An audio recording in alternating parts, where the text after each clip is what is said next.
headquarters in REI Live remote. We're so excited to have Dean Cammarta with us today. He is an insurance adjuster and he goes out to all the natural disasters, but he's here to talk to us about how we can help our business grow through protection of insurance, but also after going over distressed properties that have had those type of insurance claims, things like that. So thank you guys so much for joining us. There is a chat box. I'll post in it in 1 second. If you do have questions, post them there and we'll try to get to them and I'll read them out as they come in. But I hope everyone's having a great day. And with Dean, with that, I'll let you take it away. Hi, everyone. My name's Dean Cammarta. I'm a licensed insurance adjuster, state of Florida, also a licensed home inspector. My home inspector license is one of the beginning. At the beginning, I'm number 410. That doesn't mean I'm that old, but I'm one of the first ones on board as a home inspector when they opened that up in 2010. I've been a licensed field adjuster and also flood certified adjuster since 2004. I think I got my license. I've been pretty much all the major disasters, from earthquakes to sinkholes to I was out in California not too long ago for the fires, tornadoes, floods, etc. My first I guess we call test of my abilities was in Katrina. I was there about a year, and that was changed my life, that event. As you can if everybody remember that, it was pretty nasty, and I still have recurring nightmares, but we're through that. We're now down the road almost, what, 15 years later? Has it been that long? Jeez. Or longer. But today I want to talk to you about a little bit about the inspection end of the business, as well as what we can do and help you guys know the ins and outs of the insurance world and what to expect, because they go hand in hand, inspection and insurance related products. I do a lot of wind and 4-point inspection, roof certifications. I work for as an IA independent adjuster for multiple insurance companies around the United States, and they have a presence in Florida. And I not only work in Florida but in other states. My licenses are good in 38 other states. I also act as a loss consultant, property loss consultant, not a public adjuster capacity, but I was a public adjuster. So that changed the way I think of things, because the insurance companies aren't your friends. They just love to take premiums and cancel you at any given opportunity they have. Let's talk about the inspections of the 4-point and winds. There's some things that maybe you may have known or don't know. I'm a senior inspector, and I'm a deal maker, not a deal breaker. I do home inspections, but that's not my forte. It's, I don't like to hold hands and babysit. I'm a kind of a one-page guy. I give you the details as to what's wrong with the property. None of the fluff. I don't tell you how to change out your filters in your air condition and this and that. So, if you have any questions on home inspectors and what you see what they're doing and maybe don't understand, I can help you answer those questions. But one thing that the insurance companies are doing, they're cracking down on wind mitigations as to the life of a roof. Since the initial wind program back in, I think, 2005, I think it came out. They streamlined it, they changed it around a little bit. In 2012, they came up with make it harder for people to get those wind credits. But what I've observed is lately, in the last few years, the insurance companies want to just give you a 10-year life expectancy on the roof. Now that's kind of crazy when you just spent $15,000 on a 25-year roof, and they only want to give you 10. And I've been finding a lot of carriers are switching over to that mindset. And, you know, it doesn't make any sense when you spent all that money. But for the older roofs, people that have, you know, it's reaching the 20-year, 25-year limit, and you can tell the curling of the shingles, the granulars are lost. We can restore that roof without buying a whole new roof, and it's not that complicated. I just did one over here in Bent Tree, and I saved the guy thousands of dollars. I went out there, looked at it. I gave my first assessment. I said, "Listen, dude," I said, "this roof ain't gonna fly, and they're gonna force you to get a roof unless you do what I tell you." So he spent a couple $100, and I salvaged the roof, and I got him another 10 years off the roof. But so like I said, it's you know, basically it's because we have the mold issue with the oak trees, and if your house is close to oak trees, you're going to get that mildew and that dark mold color. And so just a cleansing of the roof with no pressure at all will restore the life of the roof and give you that extra added years that I can come back out and say, okay, your roof has another 8 to 10 years. Now, mind you, if the granular loss is substantial, there's a method that you could use to replenish the granule on the roof and extend the life without buying a roof, especially with investor properties. I guess I'm speaking to these investors. You know, you want to save every dime you can. As to if you can extend that roof, and that's a big money, you know, purchase item, along with your air conditioning and your plumbing. We want to extend that life. Now, that's all I'll touch. I want to touch base. I know I'll talk and talk and talk, and we're going to run out of time. And if you have some questions, I'd like to answer them. We have time. The next important thing, and you probably all know, being investors, is the panel boxes, the electrical panel boxes, and what is not acceptable by the insurance company is the sinkhole, the Federal Pacific boxes are no-nos. My opinion, there's nothing wrong with them. I read the stories on them back in the day, back in the 70s, when I guess GE and it was what was the other one? Eaton and Simmons, you know, they wanted to dominate the market, so they developed this scheme to get rid of these people. But anyways, those boxes are still in use, and I know that sometimes the breakers are hard to get, especially on the Zinco, but you cannot avoid by getting away with, even though if the box checks out, the main panel box checks out beautifully, the insurance company don't want to hear that because of the copper and the aluminum, you know, all that went along with it, and they don't want to hear about it. And also, when you're dealing, we don't have so much of the asbestos tiles, the roof tiles here in Florida, and you know, parts of the country, other parts it's prevalent down in Louisiana. Went up against those, but there's a way. The insurance company don't like those roofs either, but there's a way of pleasing them, and so that roof can stay on. I know you guys don't probably get involved with that too much. Sometimes the exterior, the property have the asbestos shingles on them, and that could be easily fixed without tearing those off. And there's less than 5% asbestos involved in those, in the manufacturing of those tiles or shingles. That's, let me see, those three things I find in a wind and 4-point inspections are always there, especially on the older homes over 30 years old.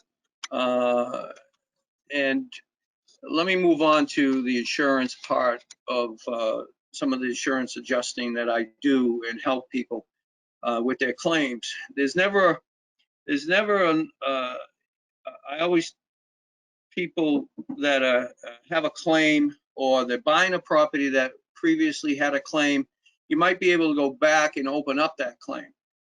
For example, we have a couple more months for Irma claims. If you've got any properties, if you know anybody that's had an Irma claim, it's still open for up until September.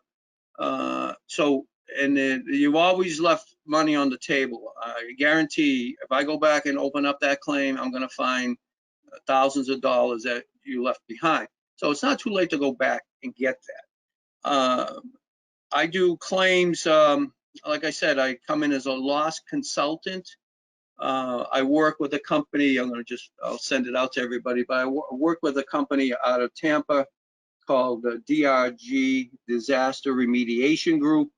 It's www.drghelp.com, and I'll provide that with you later on. We're a consortium of different groups of professionals in Florida. I've been doing this for 38 years. Actually, I'm working on the COVID side of this as a protocol. We're working to reopen businesses. We've got a lot of interesting products to help, especially the entertainment world. We're working with Bolletary, we're working with NASCAR to give them a safe environment for the spectators, especially what's going on. We're working with Live Nation, and that's something I could, if you're interested, you can call me personally on to help businesses, because and I do a lot in the insurance industry. I also write estimates on yachts. I've been doing a lot of yachts. Matter of fact, I'm going to Fort Lauderdale, Miami tomorrow to look at one, 150 footer that got damaged. So I do write those also, estimates. But going back to the property, especially on investors, one thing that you shouldn't be afraid of as an investor, and it's worth the money, to get a DP3 insurance policy. DP3s will cover you. You got homeowners and investor property, which is the DP policies, DP1, DP2, DP3. You got homeowners 1, 2, 3, 4, 5, 6. You go into condos. But as investors, I recommend DP3 for the reason why is for lost, if you do have a loss, let's say a fire or even vandalism, and you can put in a claim for mischievous damage. And I'll tell you a little story. It's very interesting that just happened to me on my property. You're going to collect the rent. So it's worth the extra money to pay that premium so while you're fixing the property, it got burnt or water damage or vandalized, your rents are being paid. So that's a good thing. What happened to me just recently, I had in my house, I had an ex-girlfriend took off, and she decided to take the kitchen with her, literally, the cabinets off the wall. Crazy as it seems, I filed a police report, and I wrote the claim myself. I wrote the estimate myself, and I thanked her. I said, you're going to jail because you already admitted to the police that you took the cabinets, and there's an open insurance investigation, and they will prosecute you. And I collected $30,000. The whole kitchen cost me, I don't know, $4,500, everything done, new countertops. I mean, I thanked her. That's her departing gift to me. Beautiful. And she did, and then she actually wanted part of that proceeds. I said, are you insane? I'm not going to jail. You're going to jail for stealing the cabinets. Dope. Anyways, so there's benefits to have the right policy in place for these type of stupids, and it's great. Vandalism and mischievous damage.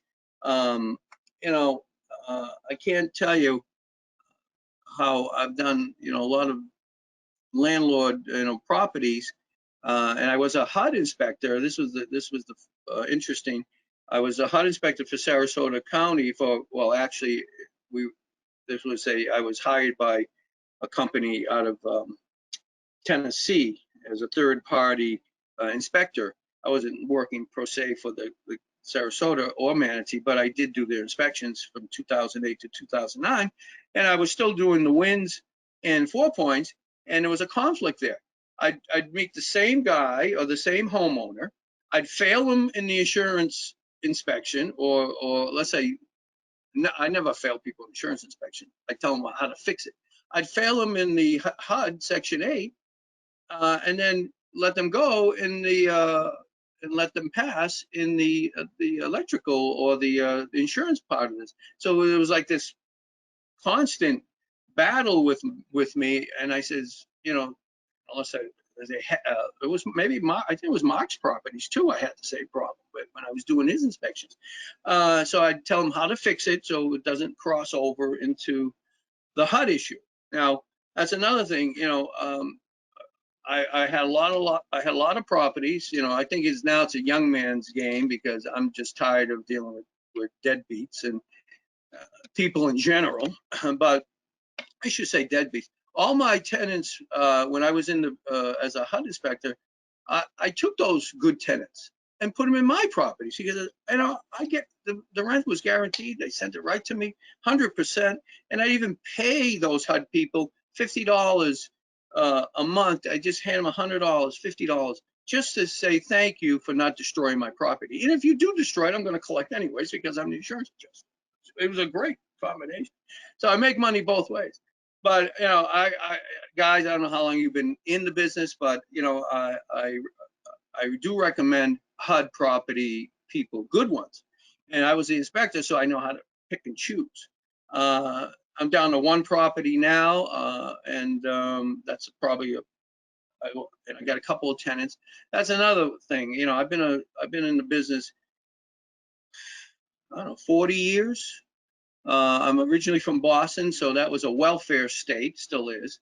And so, you know, I was in court most of the time, you know, defending myself. As you know how tenants can be. It's nicer down here because, you know, they have to post the bond or the money for the rent to get even heard by the court, which is good. I know there's virus shit going on. You know, everybody's, you know, if you're trying to collect rents, you know, good luck, you know, and this is why I like the government money, because the government still pays their bills, even though the virus is going on. That's one thing you might want to think of down the road. I got a lot of stories, but if we want it, what time we got here? You got about 15 minutes left. You want to open it up to some Yep, there questions? actually are a few questions. Kathy, why does insurance companies in the state of Florida charge so much, nearly double for an LLC-owned property? I have land trust. I put all my property in land trust, and I'm not, I know it's almost like car insurance. They always want to bump you up because you're in a corporation or LLC. I don't have the right answer for that. I really don't know, Kathy, other than if you can claim an LLC or land trust and still, if it's your homestead, I believe you still can have that advantage as a homestead, and they should not bring the cost of the insurance up at all. But that's a good question. Huh? Your investment property wouldn't be homesteaded. Right, investment probably would be homestead. Right, correct. I'm not sure about that. That question was asked to me. I never dove into it. So I'll look into it. Let me see what I can find. A lot of insurance agents that I deal with, I get a lot of business from insurance agents in word of mouth. I don't advertise. I don't have a website. You know, kind of over that. You know, I'm kind of semi-retired. I just like screwing around with the insurance companies and make them pay. But I will find out for you. I'll get back to you. If you want to send me a personal email, I will try to find out that answer for you. Perfect. We have another question. What What and or who does the granular roof replacement, and what is the process called? Say that one more time. What and or who does granular roof replacement, and Oh, what is that process called? okay, Nationwide Chemical up on 301. I usually use their product in Bradenton. They have a roll-on or spray adhesive, I would call it. And after you clean the roof, you spray, and I've done it myself. You spray uniformly the adhesive, and then you broadcast. They sell the granular in bags, and you kind of match your roof the color, and then take the granular and broadcast it by hand, spread it out, or you can use maybe some type of one of those garden things, broadcasters for seeds, and then you lay that down and it sticks and adheres. So you let that sit, and then you go back over it and seal it, and you just restore the life of the roof. And it's not all the shingles that are, have that problem. It's usually, depending on your house is situated north, south, east or west, and the rain comes always from the east and pounds on that roof, and depends how you're faced, you're going to wear on different angles of the roof, mostly the ridge cap. Sometimes I just, instead of wasting your time with the granule on the ridge cap, I just go get another ridge, make another ridge cap. It's easy, it's cheap. So it's called Nationwide Chemical, and I don't know the name of the product. If you just mention the granular and the sealer for the granular, they'll know what you're talking Yeah, and Kathy, if you go to our YouTube channel at REI Live SRQ and just search for that, we actually talked with a gentleman a few weeks ago from Roof Max who does it. They're also a national company. If you want him to describe it, the way that it made sense for me is it's like putting lotion on dry skin after a sunburn. That's what clicked in my head. So, a question from Leanne. On newer properties, do you see the same numbers of claims for tile barrel roofs as for tin roofs? I'm not understanding the question. Do I see the claims for bio? Oh, okay. Good question. It depends. Metal roofs would, the only thing that would affect them would be hail. That would dent that roof. On of course tile roof, cement or ceramic tile roofs, they crack very easily. I don't recommend you getting on a tile roof, and we as adjusters aren't allowed to get on the roof with tile or any roofs at this point, because they don't want any liability. And to clean a tile roof, well, I just did a win the other day, and I couldn't pass him until he replaced or repaired those tiles on the roof.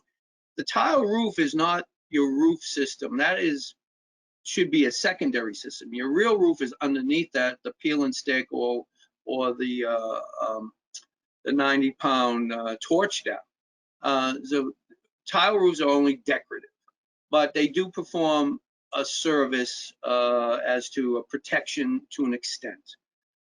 So I'm not finding any, on a metal roof, we don't have many claims on a metal roof that I can remember. Actually, they're a better system. But tile roofs are always going to blow off and crack, and you're going to get canceled on a tile roof.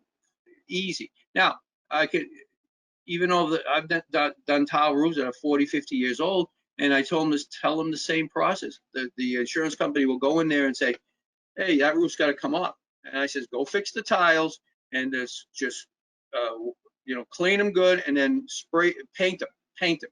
You just extended the life for another 15 years on that tile. So I don't know if that answers the question. I kind of ramble. I think it does. So what tips would you give new investors, because there's a couple of people that I notice are new, for going out and looking at properties? Oh, I recommend stay away from gable roofs and flat roof homes. Stay with your, I had a mental block. Stay with your, what's the other type of roof? And I do this for a living, shit. Anyways, stay away from flat and gable roofs and combinations of those roofs. Because you want to stay with a hip roof, because that'll bring down your insurance cost.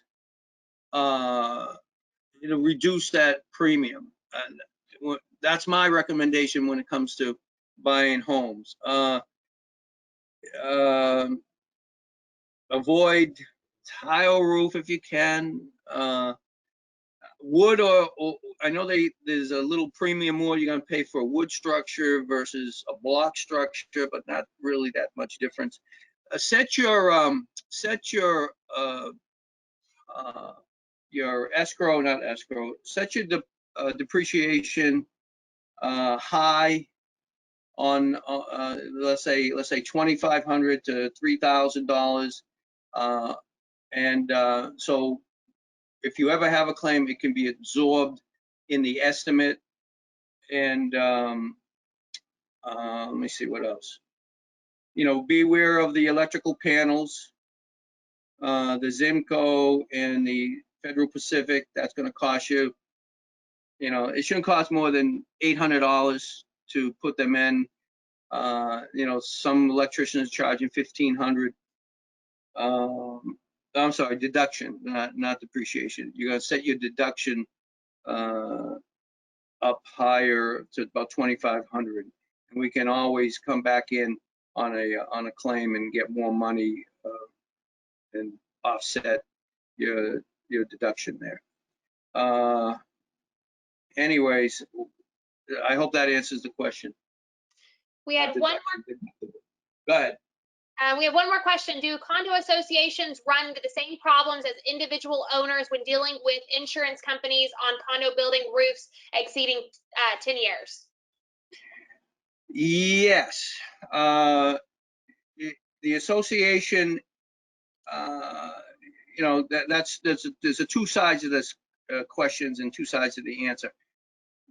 On associations, if it's individual units, there's some associations say that you're responsible for your unit.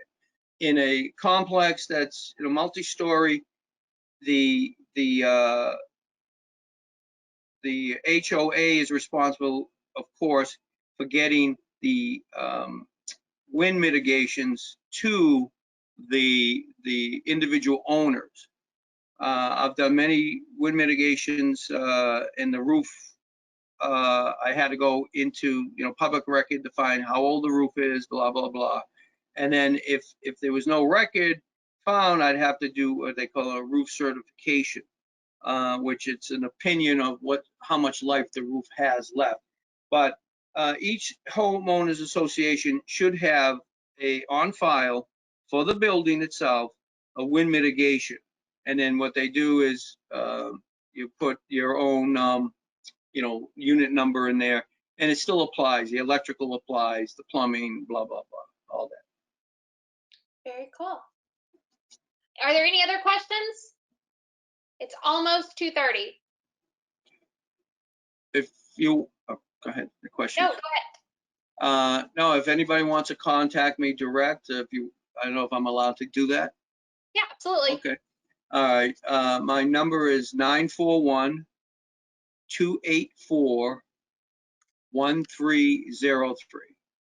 That's 941-284-1303. And if you'd like me to answer questions, give me a call. Perfect. Thank you so much for joining us today, and I look forward to working with you in the future, okay? All right, sound fun. Thanks, guys. Have a Bye, good y'all. day. Be safe. Thank you.